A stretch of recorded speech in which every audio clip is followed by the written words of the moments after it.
بانی جماعت احمدیہ سیدنا حضرت اقدس مسیح موعود علیہ الصلاۃ وسلام فرماتے ہیں، خدا تعالیٰ کی عظمت اپنے دلوں میں بٹھاؤ اور اس کے جلال کو اپنی آنکھوں کے سامنے رکھو۔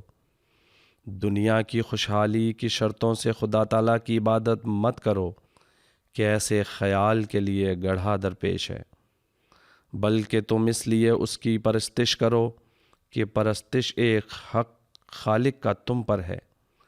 چاہیے پرستش ہی تمہاری زندگی ہو جاوے اور تمہاری نیکیوں کی فقط یہی غرض ہو کہ وہ محبوب حقیقی اور محسن حقیقی راضی ہو جاوے، کیونکہ جو اس سے کمتر خیال ہے وہ ٹھوکر کی جگہ ہے۔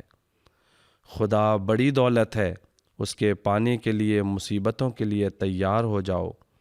وہ بڑی مراد ہے، اس کے حاصل کرنے کے لیے جانوں کو فدا کرو۔ خدا تعالیٰ کے حکموں کو بے قدری سے نہ دیکھو، موجودہ فلسفہ کی زہر تم پر اثر نہ کرے۔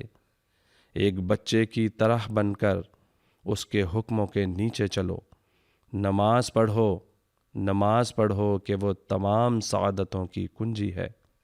نماز میں بہت دعا کرو اور رونا اور گڑ گڑانا اپنی عادت کر لو تا تم پر رحم کیا جائے۔